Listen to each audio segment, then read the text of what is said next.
Woke to Death. This is part 3 of our series on covering here on Mike in the Night.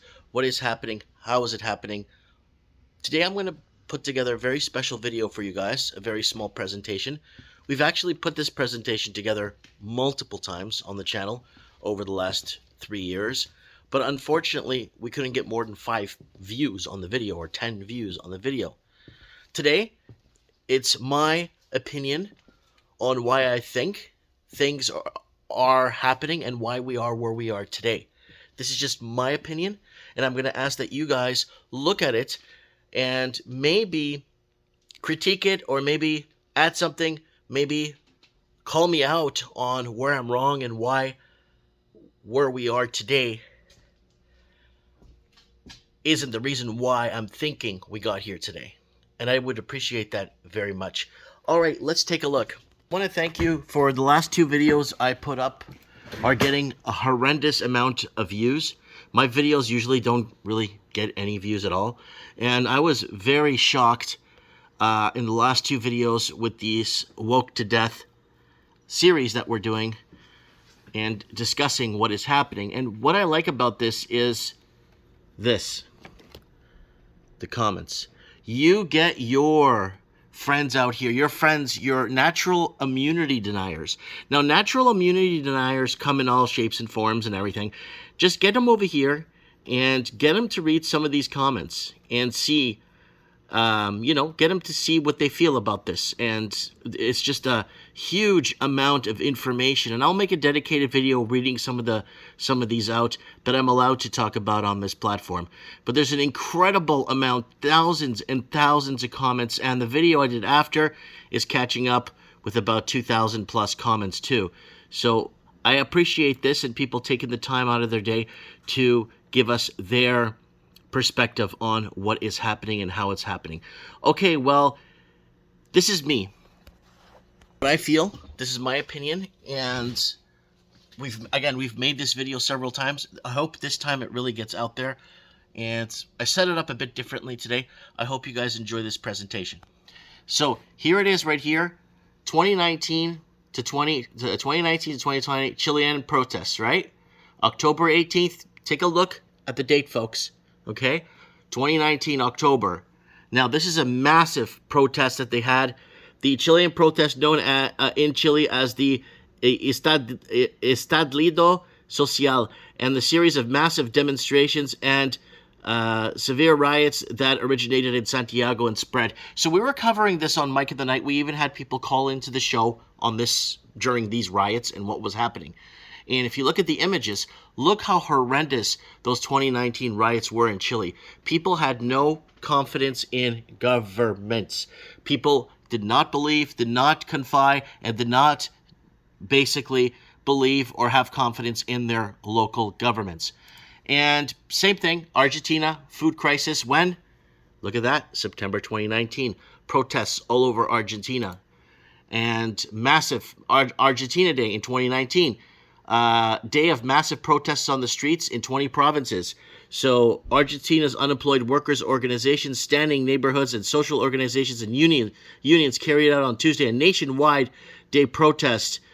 And basically it's just policies, presidential policies, government policies, right? Bolsonaro supporters take to the streets and basically, I guess, showing him support here, Bolsonaro. And Egypt, every country, everywhere was pretty much protesting. And the 2019 Egyptian protests were the mass protests in Cairo, Alexandria, and it goes on to all the other cities. And look at the date, folks. 27th of September. So if you look at the dates and see how this correlates to where we are today, I'll explain a little bit further. There are the images there. Look at the protests. Now, when we were doing Mike in the Night in 2019, we're getting callers in and stuff, and one caller called in with a very valid point and asked, Mike, do you think we're going to see a Western Spring? Like an Arab Spring, but a Western Spring, because everywhere was protesting no confidence in governments. So there's the images there from Egypt and what was happening and going down. And then, again, the story of 2019, protests in every corner of the globe, and this was covered by mainstream media too. And 2019, a year of protests from Hong Kong, France to Russia, Iran. Citizens across the world took to the streets in 2019 to vent their frustrations and push for change. So there it is right there, all over the world. And take a look at this one. This one's going to tie into what I'm trying to tell you guys here. Now, protesters express discontent around the world. 2019, again, the year of the protest. So let's go back to this. In France, protesters put on their yellow vests and demanded better pay and an end to rising prices. And this was going on for 80, 90 weeks by then. No confidence in Macron.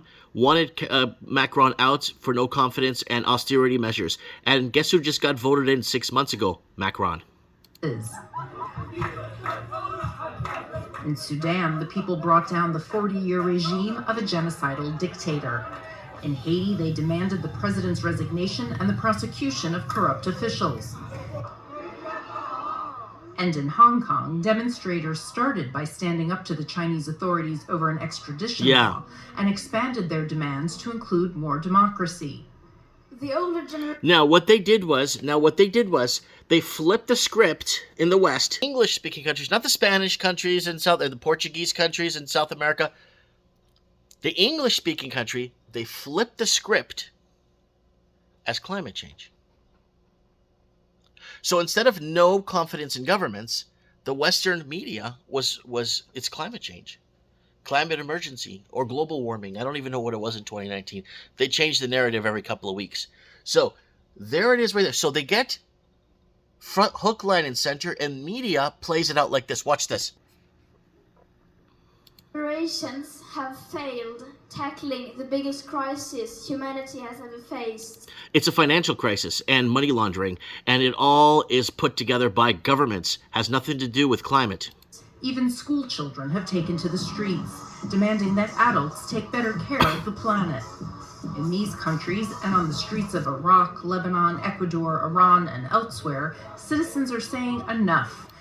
I don't think the people, Lebanon, it wasn't about climate. I don't think they don't care about that. Again, it goes back to no confidence in governments. Now this, from this video here, let's tie into what I said on Mike in the Night, because we were covering this, we were live, we were discussing this and taking call-ins. Now this is what I said here. Now pay close attention to this.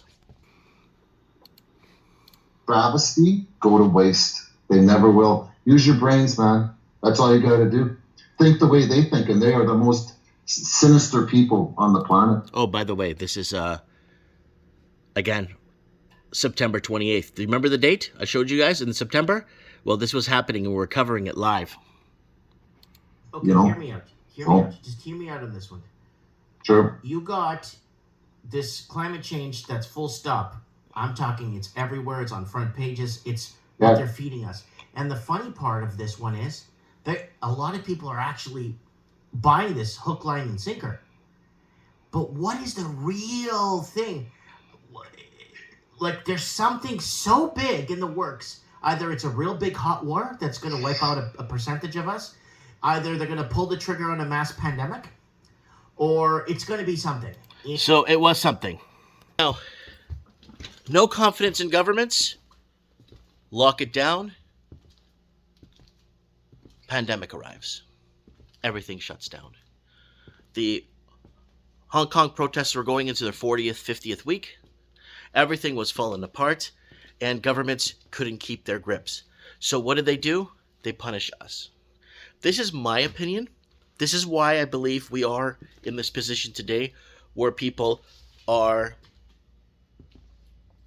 dying.